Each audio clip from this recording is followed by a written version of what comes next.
What is your name? Anthony Bourdain. Greetings and salutations, guys. I'm here with my review of Tony. This is a new biopic based on the life of Anthony Bourdain, or at least a small portion of the life of Anthony Bourdain, starring Dominic Sessa in the title role. Per usual, if you can like and you can subscribe, that'd be wonderful. Now let's jump into this movie, which is co-written and is directed by Matt Johnson and takes place in the 1970s over one specific summer when Anthony Bourdain would not get the fellowship he was hoping for and instead head to Cape Cod, very aimless, driftless, and end up working as a dishwasher at a restaurant. This movie is very much an origin story for Anthony Bourdain because it is only set over this one summer and is hyper focused on, how he kind of got the drive to work in the restaurant business when that was not his goal at the time, and what it would be that he would sort of see and encounter that would make him realize this is something that drew him in, that he was so enamored with going forward in his life. There's been a few biopics in recent years that have taken this sort of approach, which is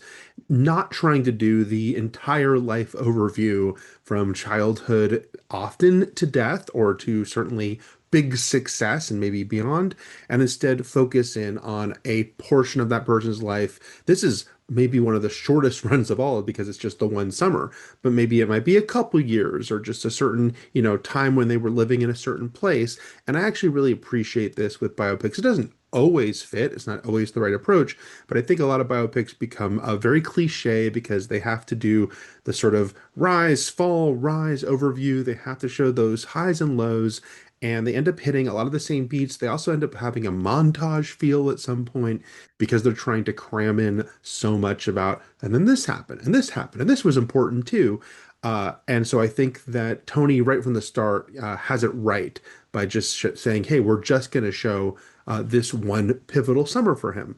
Now, by doing that, it also makes the movie much smaller than it might be because we're never going to get to Anthony Bourdain, the celebrity. We're never going to get to Anthony Bourdain, the TV star. That's not what this movie's about. And it's interesting because if you didn't know going in that he is who he is and the significance of him, you would see this as a, just a small scale coming of age movie.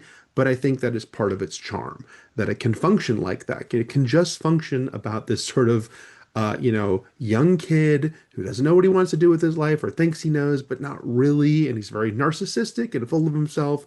And what's going to happen over the course of a few months to maybe get him on track. And by being so small scale, I think it gets to kind of hone in on the character in a different way and just be very accessible because you don't need to understand everything about his life. And they're not going to try to cram it all at you in, 2 hours of a movie. I really like Dominic Sessa here, who has to play a guy who is kind of just a jerk right from the start. The movie begins with a funny quote from Bourdain about what he was like at this point of his life to kind of set the context for a guy who gives you a lot of reasons maybe to not like him all the time or maybe much of the time. But of course, he has to also be someone we're drawn to as a movie character. And I think that Sessa does that really well. After the holdovers in this, he certainly has a nice little thing going here with 1970 set movies. I mean, as long as he's got that hair going, he can definitely fit in. He works really well in that era. But yeah, I think that he does make this character accessible and funny and just charming enough that you can still, be engaged with him even during the times where he's, just behaving like an absolute jerk or doing things that are self-destructive or just making some really bad choices along the way. You are rooting for him to sort of get things on track, and that is pivotal in a movie like this. Movie also features a very warm performance from Antonio Banderas as a character only referred to as Chef. He's the boss at the restaurant. He doesn't let anyone know his real name, and is somewhat of a man of mystery. And he has an interesting dynamic with Tony in the film because he's letting him sleep on his porch.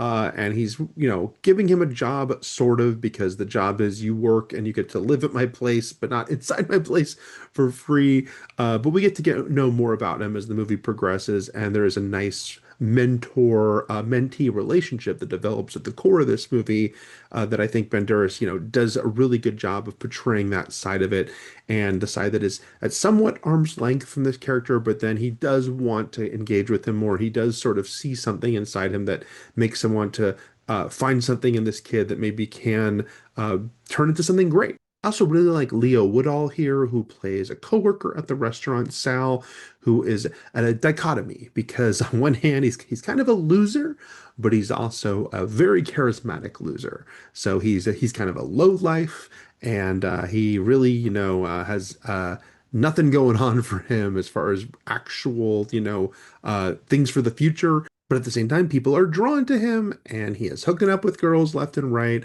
And you can see that Tony starts to look up to him, even though they meet in a very antagonistic way. And it's a really nice portrayal of a character that, can exude such a aura about himself, even if behind that aura isn't a lot going on. I wish there was more for Amelia Jones to do here as Nancy, who is the big crush Tony has in the movie, a high school classmate of his that he happens to run into at the start of the film, knows she's living in Cape Cod for the summer, and that's why he goes there. And so he is trying to get with her all summer while she is, not really sure what she thinks of this guy. But I don't think we get enough inner life for this character. So at the end of the day, she does kind of feel like just the love interest. And I think that's a shame because I really like Amelia Jones as an actress. And I think that she is a very interesting actress and has a great energy to her. And I actually think that her and Dominic Sessa have a really good chemistry between them in this movie. But at the same time, I didn't feel like we ever really got to know Nancy. And she just kind of is there to be a sounding board for Tony and sort of, this character that he has this dynamic with. But I thought that they could have done more with her and even with the push-pull between them as the film progressed. It's fascinating that this movie is directed by Matt Johnson because it's his second movie this year, and it is so different from the first, which is, I'm going to try to say this correctly, Nirvana, the band, the show, the movie, which is one of my favorite movies this year. I mentioned it as such on my halfway point top 10 of the year so far. That movie has a very, very different vibe to it and a different sense of humor to it than what is happening in Tony. But it actually made me admire Johnson even more because this is such a shift. This is a funny movie too. There are funny, sweet moments in this movie, but it is way more subdued than something like Nirvana. I'm just going to say Nirvana to keep it simple and what that's trying to do. But I kind of love that he made that, pivot right away to a very different project here. And I think this shows that he is, can really lock in with actors. He's already shown that because he also made Blackberry, a movie I really like. But he's working at such a different level here, and this is such a sort of small character study, and is all about, just these interpersonal moments. And I think that he really shows that he is able to do that in a very nuanced way. I mean, there's a sweetness as well to Nirvana, the band, the show, the movie, and that central friendship in that film. But obviously, it's still operating at such a different level.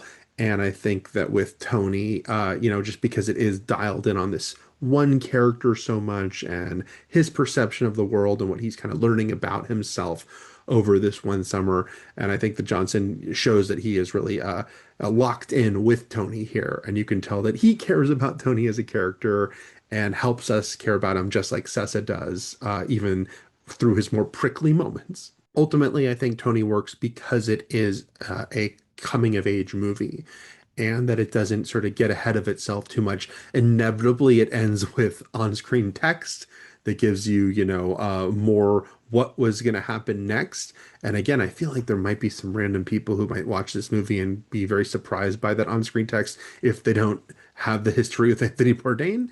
But it plays like something like, I'm going to mention two vastly different era movies here, but something like Stealing Home or Adventureland, or these movies that are just about these pivotal summers and young men who have lessons to learn and have these moments that are going to point them in a new direction and give them things that they'll take with them along the way going forward.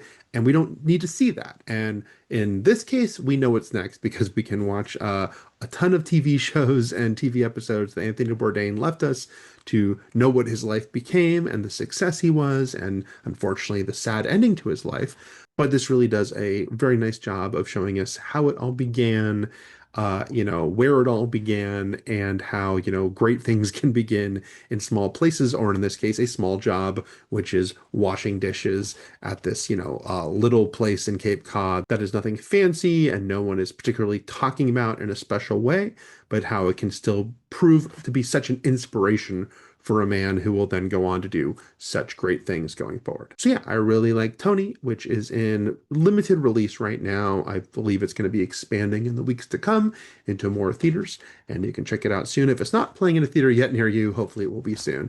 All right, guys, thanks and take care.